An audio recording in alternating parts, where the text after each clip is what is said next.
Hello everyone, welcome once again to our channel. आज हम questions discuss करेंगे जो बाइनोमियल थ्योरम पर बेस्ड हैं।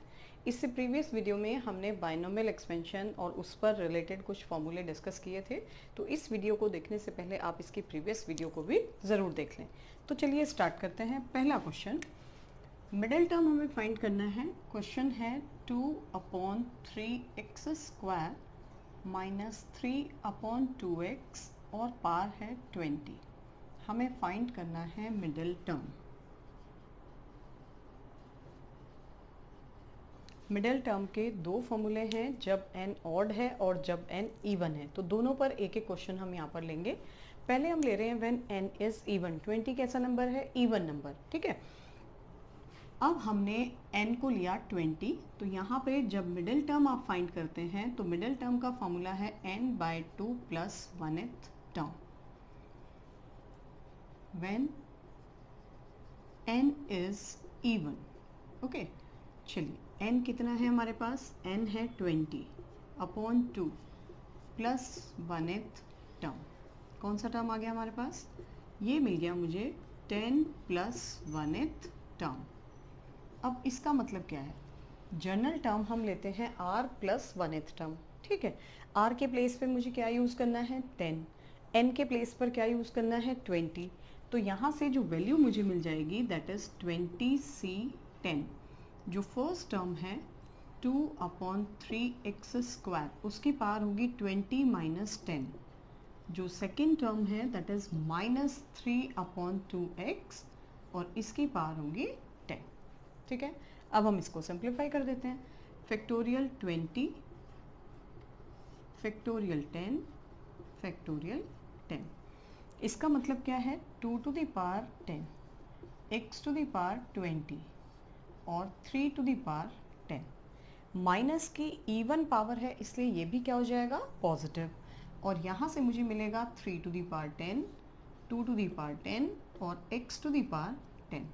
इस फैक्टर से ये फैक्टर कैंसिल, इस फैक्टर से ये factor cancel, x to the power subtract होकर के हमें देगी x टू द पावर 10, ठीक है। इसको हम सॉल्व कर सकते हैं कैसे? 20, 19, 18 कर करके आपने कहाँ तक लाना है? 11 तक, और 10, 9, 8 और ये पूरा आपने लेना है 1 तक, और साथ में आ जाएगा x टू द पावर 10। ये कांस्टेंट आप सॉल्व कर दें, ये आपका आंसर हो जाएगा, ठीक है। तो मिडिल टर्म के लिए सबसे पहले आपको चेक करना है कि n ऑड है या इवन है। इवन है तो ये फॉर्मूला है, ऑड है तो ऑड के लिए दो मिडिल टर्म होती हैं। कैसे उसको सॉल्व करेंगे नेक्स्ट क्वेश्चन में हम देख लेते हैं। क्वेश्चन है हमारे पास, मिडिल टर्म हमें फाइंड करना है, जबकि क्या एक्सपेंशन लेना है? एक्सपेंशन लेना है मुझे 3x minus x³/6 whole power 7। अब 7 कैसा नंबर है? 7 है मेरे पास ऑड नंबर, ठीक है। तो जब भी n ऑड नंबर है, तो जब आप मिडिल टर्म फाइंड करें तो इस केस में 2 मिडिल टर्म्स होंगी, और वो कौन कौन सी होंगी, कैसे उसको हमें फाइंड करना है, चलिए देख लेते हैं।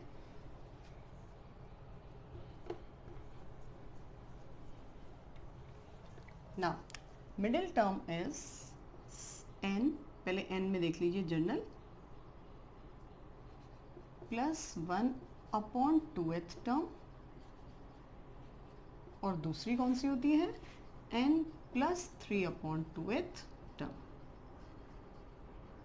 ठीक है जी। अब इसके लिए मुझे क्या लेना है? 7 प्लस 1/2th टर्म। नेक्स्ट कौन सी हो जाएगी?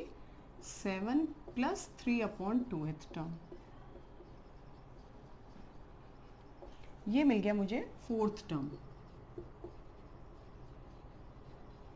और ये क्या आ जाएगा मेरे पास? Fifth term. अब 4 को मैं क्या लिख सकती हूँ? 3 प्लस 1th टर्म, और यहाँ पे 4 प्लस 1th। तो यहाँ r के प्लेस पे क्या यूज़ करना है? 3, और यहाँ पे r के प्लेस पर 4 यूज़ करेंगे आप। एक्सपेंशन क्या हो जाएगा? n, क्योंकि 7 है, 7c3। जो फर्स्ट टर्म है उसकी पावर होगी 7 माइनस 3, जो सेकेंड टर्म है उसकी पावर होगी 3।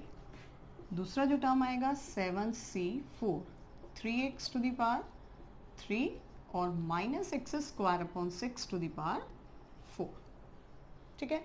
अब इसको सिंप्लीफाई करने के लिए जो 7c3 की वैल्यू है वही 7c4 की वैल्यू है, और कितनी होगी वो वैल्यू 7 इंटू 6 इंटू 5 और अपॉन में 3 इंटू 2 इंटू 1 यानी 35। ठीक है, अब 7c3 और 7c4 इक्वल हमने क्यों लिया है, क्योंकि हमारे पास एक फॉर्मूला होता है NCR is same as NCN minus R।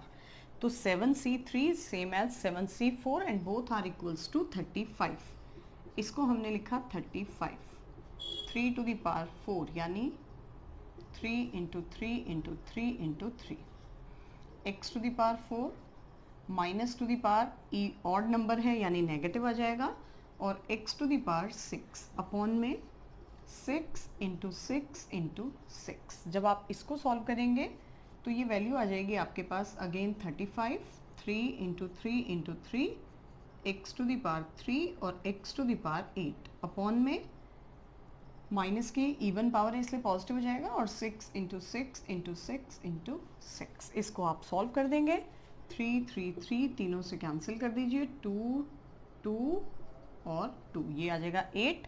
35 into 3 जो 105 आई थिंक वैल्यू आएगी इसकी, एक्स टू द पावर 10। ठीक है, और यहाँ पे एक्स टू द पावर 11 हो जाएगा, और इसको आप फिर से सॉल्व कर देंगे कैंसिल करके, जो आंसर आएगा बस वो आपका आंसर हो जाएगा। ठीक है, तो ऑड के लिए 2 मिडिल टर्म होगी, इवन के लिए सिंगल मिडिल टर्म। अच्छा, अब नेक्स्ट में मिडिल टर्म का ही क्वेश्चन है, लेकिन उसमें हमें प्रूव करना है। तो जब प्रूव दैट वाला क्वेश्चन होता है तो प्रूव दैट में हमें रिस्ट्रिक्शन होती है कि वहीं तक हमें प्रूव करना है।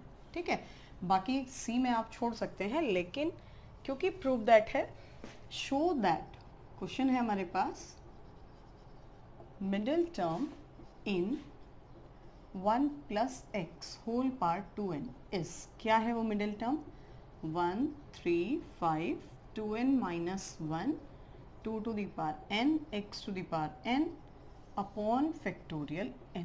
ये मुझे प्रूव करना है। सबसे पहले तो आपको चेक करना है कि n ऑड है या इवन है। कोई भी 2 का मल्टीपल नंबर हमेशा क्या होता है, इवन होगा। ठीक है, तो इवन के केस में मिडिल टर्म हमें फाइंड करना है जो भी n है मेरे पास, यानी 2n upon 2 plus 1th term. कौन सी टर्म आ गई है मेरे पास, ये मिल गया मुझे n प्लस 1th टर्म। अब इसका मतलब क्या है कि r के प्लेस पर मुझे क्या यूज करना है, n। ठीक है, तो क्या वैल्यू आ जाएगी मेरे पास, n के प्लेस पर है 2n, r के प्लेस पर है n। जो पहला टर्म है वो है 1, तो 1 से तो कुछ फर्क पड़ेगा नहीं, 1 की तो कितनी भी पावर हो 1 ही होती है, और x की पावर हो जाएगी n। ठीक है, अब इस फैक्टर को मुझे इसके इक्वल प्रूव करना है। कैसे, ये वैल्यू हो गई 2n factorial n factorial n factorial और x to the power n।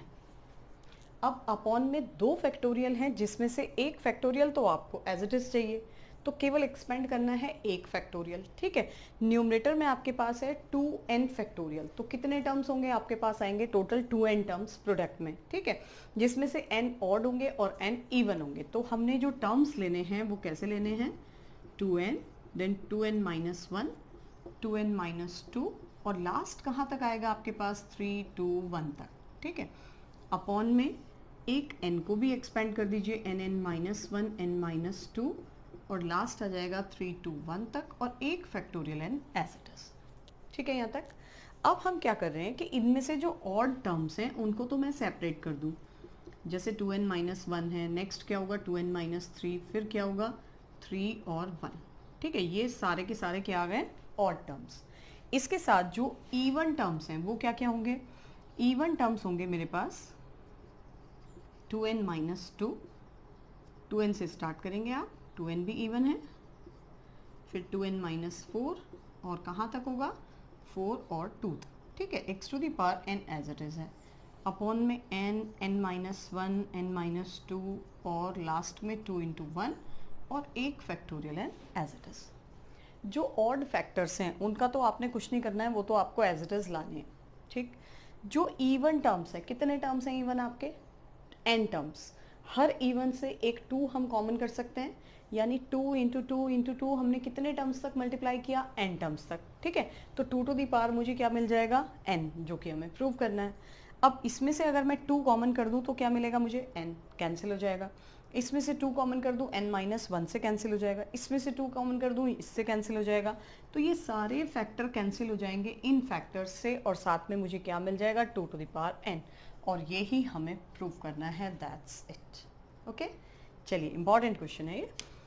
अब नेक्स्ट क्वेश्चन है मेरे पास, जब मुझे किसी पावर का कोफिशिएंट फाइंड करना है, जैसे क्वेश्चन है कि x टू द पावर 32 या x टू द पावर -17, उसका कोफिशिएंट आपको फाइंड करना है। तो कोफिशिएंट का क्या मतलब है कि उस फैक्टर को छोड़ करके उसका जितना मल्टीपल है, that is known as coefficient of that term, वो टर्म उसमें काउंट नहीं होता है। ठीक है, अब जैसे मुझे फाइंड करना है coefficient of x to the power 32 and x to the power -17 in किसमें, x4 x³ पावर 15। जब भी इस टाइप का कोई भी कोफिशिएंट आपको फाइंड करना है तो सबसे पहले आपने जनरल टर्म फाइंड कर देना है। ठीक है, अब वो जनरल टर्म क्या है, जनरल टर्म आप लेंगे tr+1। कैसे आएगा वो आएगा आपका जो n की वैल्यू है यानी 15 cr, जो फर्स्ट टर्म है x4 उसकी पावर में 15 माइनस r, जो सेकेंड टर्म है उसकी पावर हो जाती है आपकी r। जनरल टर्म आपने फाइंड कर दिया। अब इसमें जितने x के टर्म्स हैं उनको कलेक्ट कर दीजिए। 15 cr as it is, x की पावर यहाँ से कितनी मिल जाएगी हमें, x की पावर मिल जाएगी 60, 15 4 जा और 4r। इस -1 टू दी पावर r को सेपरेट कर दीजिए और x टू दी पावर कितना हो जाएगा, -3r, यानी 15 cr -1r, और x की पावर कितनी हो गई, 60 -7r। क्लियर हो गया। जब x की पावर आपने कलेक्ट कर दी, उसके बाद आपने क्या करना है, जिस कोफिशिएंट को भी आपको फाइंड करना है, for the coefficient of x to the power 35 we put, हम क्या पुट करेंगे, जो हमारे पास पावर है और जो हमें कैलकुलेट करना है, बस उनको इक्वेट करके r फाइंड आउट कर दीजिए। r की वैल्यू कितनी हो जाएगी, 4, और जैसे ही r की वैल्यू आ जाए आपने यहाँ पे पुट कर देना है। इस टर्म को काउंट नहीं करेंगे क्योंकि इसका हमें कोफिशिएंट फाइंड करना है। तो रिक्वायर्ड कोफिशिएंट कितना हो गया हमारा, coefficient of x to the power 32 is equals to 15 c4 -1 power 4, that means 15 c4। चाहे तो आप ऐसे भी छोड़ सकते हैं या इसको कैलकुलेट भी कर सकते हैं। कैलकुलेट कैसे होगा, 15 फैक्टोरियल, 4 फैक्टोरियल, 11 फैक्टोरियल। इसको 4 टर्म एक्सपेंड कर दो, 15 14 13 12, इसको 4 3 2 1, 11 से 11 कैंसिल हो जाएगा। ठीक है, अब सेम यहाँ तक आपने ऐसे ही करना है। इसके लिए -17 के लिए क्या करना होगा, इक्वेट करेंगे आप इसको -17 से। ठीक है, तो r की वैल्यू कितनी आ जाएगी यहाँ से, 11। जैसे ही r की वैल्यू आएगी वो आप यहाँ पे पुट कर देंगे, यानी 15 c11 वो आ जाएगा आपका x टू दी पावर -17 का मल्टीपल। ठीक है, नेक्स्ट क्वेश्चन है मेरे पास, सेम क्वेश्चन है, find the coefficient of x to the power 5 इन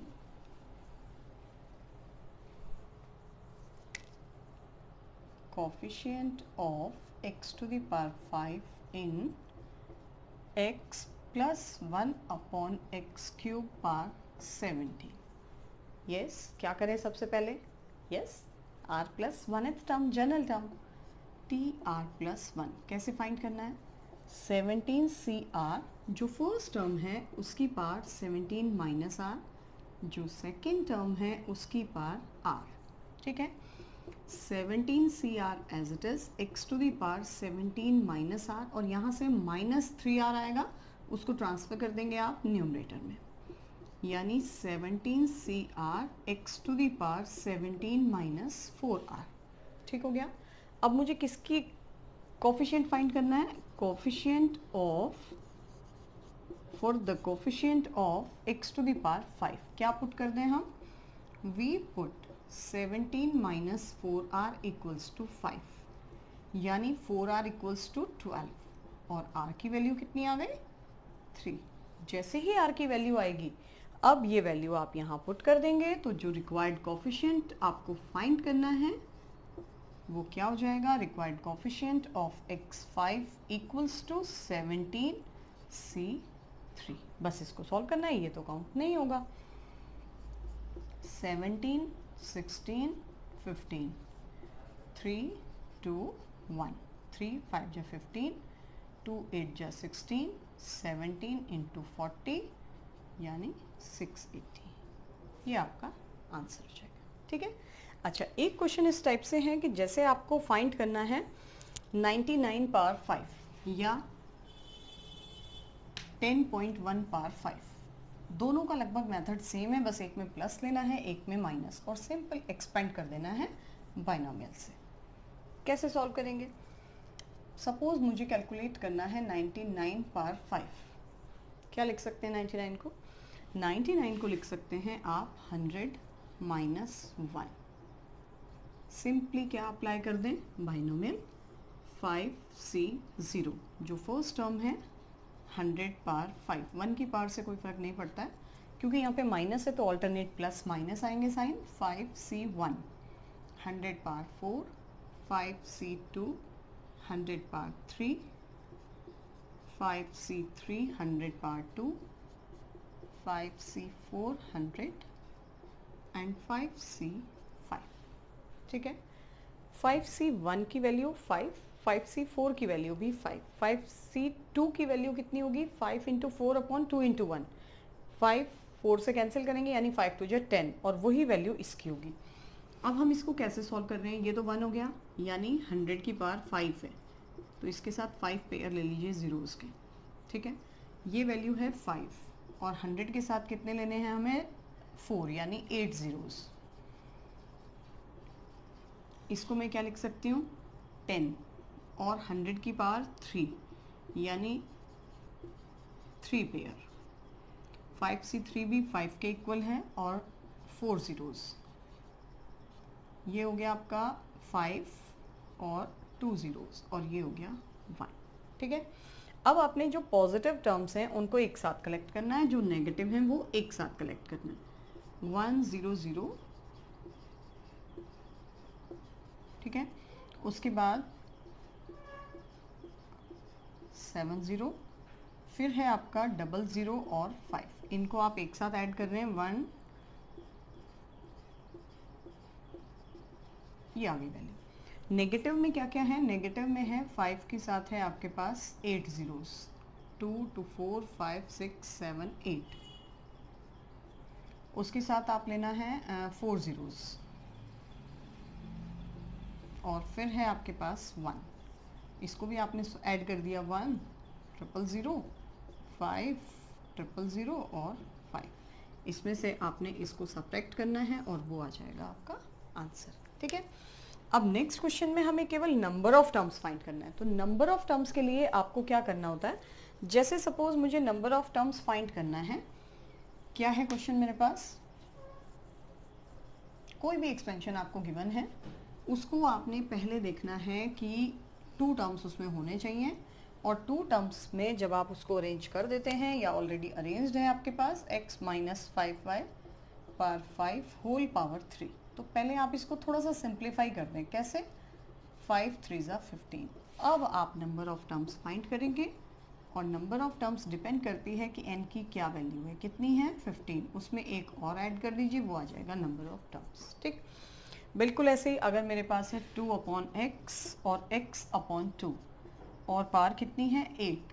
ये तो ऑलरेडी सिंप्लीफाइड है, इसमें हम number of terms direct find कर सकते हैं। बस एक टर्म आपने एक्स्ट्रा ऐड करनी है, दैट इज 9। ठीक है। इसके कुछ और क्वेश्चन इसी टाइप के क्वेश्चंस हैं, बाकी ज़्यादा टफ क्वेश्चन नहीं है बाइनोमियल में, बहुत ज़्यादा वैरायटी भी नहीं है क्वेश्चंस की। तो नेक्स्ट वीडियो में कुछ और क्वेश्चंस के साथ हम फिर से आएंगे। तब तक के लिए थैंक यू।